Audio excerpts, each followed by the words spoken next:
উচিত। আগামী 29 তারিখ সর্বভারতীয় তৃণমূল কংগ্রেসের প্রার্থী তীর্থঙ্কর ঘোষকে ঘাসের ওপর জোড়া ফুল চিহ্নে ভোট দিয়ে বিপুল ভোটে জয়যুক্ত করবে।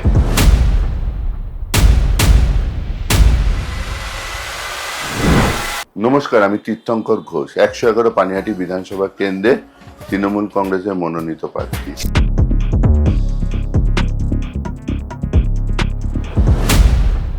উত্তর চব্বিশ পরগনা একাধিক আসনের মতো পানিহাটি বিধানসভা কেন্দ্র এবার হট সিট। তার কারণ নির্মল ঘোষ পেরিয়ে এবার তৃণমূল প্রার্থী, তার পুত্র এবং তার বিরুদ্ধে যারা দাঁড়িয়েছেন দুজনেই বিরোধীদের মধ্যে পরিচিত মুখ। একজন অভয়ের মা বিজেপি প্রার্থী, অন্যদিকে রয়েছেন করতান দাশগুপ্ত বাম প্রার্থী। আমার সঙ্গে রয়েছেন তৃণমূল প্রার্থী তীর্থঙ্কর ঘোষ। তীর্থঙ্কর, আমার প্রথম প্রশ্ন, এবারের লড়াই, আপনি একদম নির্বাচনী ময়দানে প্রথম, লড়াইটা কতটা কঠিন বা চ্যালেঞ্জিং বলে মনে হচ্ছে? দেখুন, নির্বাচন সবসময় একটা চ্যালেঞ্জ হয়, কিন্তু পানিহাটির মতো শহরে যেখানে মানুষ সিদ্ধান্ত নিয়ে থাকে যে আমাকে কাজ দেবে, পরিষেবা দেবে, আমরা তার সাথে থাকবো, সেই নিরিখে যদি দেখেন তো পানিহাটিতে প্রত্যেকটা মানুষ ওয়াকিবহল যে এটা বিধানসভা নির্বাচন। তো বিধায়ক কেমন হওয়া উচিত, বিধানসভা নির্বাচন কেন হয়, বিধায়ক কী ধরনের লোককে পছন্দ করা উচিত, কোন দলের লোককে পছন্দ করা উচিত, সবটা সম্পর্কে যে অঞ্চল ওয়াকিবহল থাকে সেইখানে তৃণমূল কংগ্রেস সবসময় এগিয়ে থাকবে। কারণ বিগত 30 বছর ধরে এখানে নির্মল ঘোষ 5 বার বিধায়ক। মমতা ব্যানার্জির উন্নয়ন এখানে বিভিন্ন সময় বিভিন্ন রকমভাবে পাওয়া গেছে। কোথাও গিয়ে যখন দেখা গেল করতান দাশগুপ্ত দাঁড়ালেন এবং তারপরে আপনার বিরোধী প্রার্থী সিপিআইএম প্রার্থী তিনি হলেন, তারপরে অভয়ের মাকে বিজেপি টিকিট দিয়ে দিল। এই যে লড়াইটা একটা চলছিল, যে বিরোধী নিয়ে আপনারা ভাবছিলেন যে কোথাও গিয়ে অভয়ের মাকে প্রার্থী করে দেয় বিজেপির, তাহলে কি আপনার নির্বাচনে এখানে একটা সুবিধা হবে, নাকি কোথাও গিয়ে আপনার মনে হয় যে বিরোধী প্রার্থী অভয়ের মা হওয়াতে খানিকটা চ্যালেঞ্জ কি বা লড়াইটা একটু টক্কর বেশি হবে?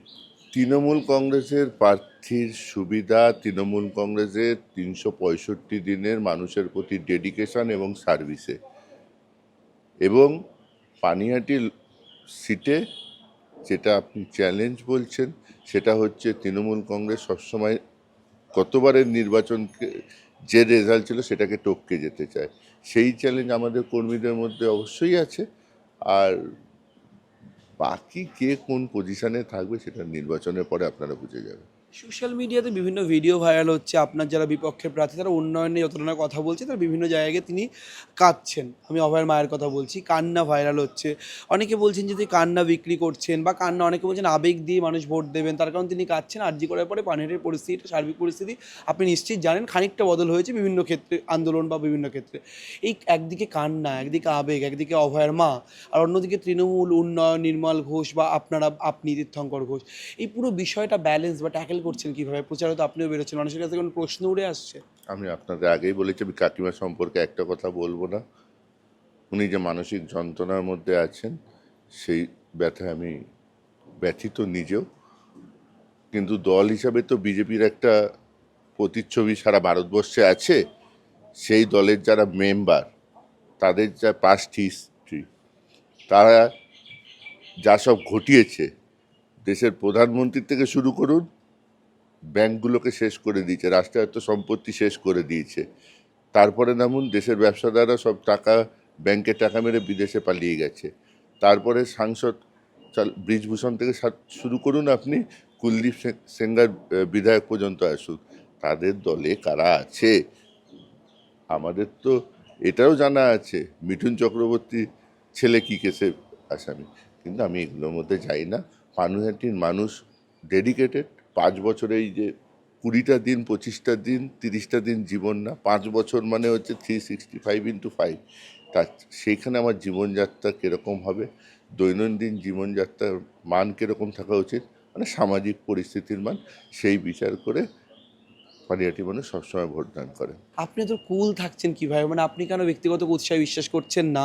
এই ভোটের রাজনীতির ক্ষেত্রেও আপনি কেন এত কুল, এত ব্যালেন্স কীভাবে থাকছেন? নিজেকে এত ব্যালেন্স করছেন? আপনি বলছেন কাকিমার ব্যথায় আপনি সমব্যথী, তার কষ্ট দুঃখের জন্য আপনি সমব্যথী বলছেন। পুরো বিষয়টা কী করে ব্যালেন্স করছেন? মানে আপনি কেন এত কুল থাকছেন? আমি আপনাকে এই কথা বলছি, আমার একটা ছোট্ট সন্তান আছে 9 মাসের, কিন্তু বাবা হওয়ার পর তো একটা ফিলিংস বদলায়। আমার সন্তানের সাথে যদি এরকম হতো এইসব ঘটনা ঘটতো, তাহলে আমি হয়তো কোনো রাজনৈতিক দলের হয়ে ভোটে দাঁড়াতে পারতাম না। সেই জায়গা থেকে আমি মানে আর কি এই সম্পর্কে কিছু বলতেই চাই না, কিন্তু বিজেপি দল যেটা করে বেড়াচ্ছে সেটা সম্পর্কে মানুষ ওয়াকিবহল হচ্ছে। এসআইআর নাম করে মানুষের নাম কেটে তারা যে উল্লাস করছে, এখানে কলোনি অধ্যুষিত অঞ্চল, সেখানে মানুষের নাম কেটে তারা উল্লাস করছে যে ভোট দিতে দেবো না তো, দেখে নিলি তো, ভাতা নিয়ে খুশি তা, এইসব কথাবার্তা বলছে। মমতা ব্যানার্জি পরিবারগুলো পাশে থাকার চেষ্টা করছে। এই এই ব্যারাকপুর শিল্পাঞ্চল সব থেকে বেশি পেন কোথায় জানেন? চোখের সামনে যেদিন বাম জামানা কারখানাগুলো বন্ধ হওয়া শুরু হয়েছিল, পরিবারে পরিবারে কি অবস্থা ছিল। আমি শ্রমিক সংগঠনের বাড়িতে জন্ম আমার, আমি এগুলো ফিল করতে পারি। সেখান থেকে মমতা ব্যানার্জির গভর্নমেন্ট এসে পরিস্থিতিটা একটু মানে মানে কি বলবো, একটু ওই ফিরে পাওয়া বলে না, মানুষের একটু জীবনযাপনের রসদ ফিরে পাওয়া, সেগুলো পাওয়া শুরু করেছে। পানিহাটিতে জঞ্জাল সমস্যা, নিকাশির একটা সমস্যা রয়েছে। তীর্থঙ্কর ঘোষ জিতলে তার প্রথম টার্গেট কী হয়? পানিহাটির উন্নয়নের ক্ষেত্রে কি মনে হয় আপনার, যে আপনি জিতলে আপনি সেটাই প্রথম করবেন? আমাদের তো পার্সপেক্টিভ তো আমাদের তৈরি হয়েছে, আপনারা দেখেছেন তো। সলিড ওয়েস্ট ম্যানেজমেন্ট প্ল্যান্ট যেগুলো বলে আধুনিক, সেটা দুটো তৈরি হচ্ছে, সেটা কমপ্লিশন দিতে হবে within 6 to 8 months. Plus water লগিংয়ের জন্য আমাদের 50 crores কাজ চালু হয়েছে, দেখবেন মুরাগাছা মোড়ে দুটো পাম্পিং স্টেশন বসেছে, যেটাকে বুস্টিং পাম্পিং স্টেশন বলে, মানে জলটাকে টেনে টেনে বার করে যেটা, সেটার কাজ চালু হয়েছে। 7 কোটি টাকা দিয়ে দুটো ড্রেন তৈরি হচ্ছে নর্থ দমদমের সাথে আর খড়দাও গ্রামীণ অঞ্চলের সাথে কমনলি করে। তো আমরা তো কাজ করছি। ফার্দার আমাদের আন্ডারগ্রাউন্ড একটা ড্রেনের ব্যবস্থা করার কথা আছে খাল পর্যন্ত, সেটারও অ্যাজ আর্লি অ্যাজ পসিবল আমরা তার মুভমেন্ট করব। পানিহাটির পলিটিক্যাল ফাইটে তিনি নাকি অত্যন্ত সভ্য, ভদ্র এবং মার্জিত।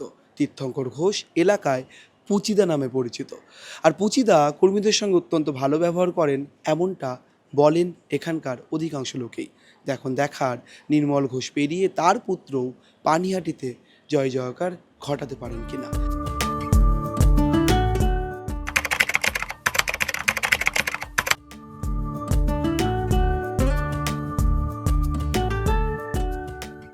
এবারে ভাই ভোটের লড়াই এই এখানেই দেখবো।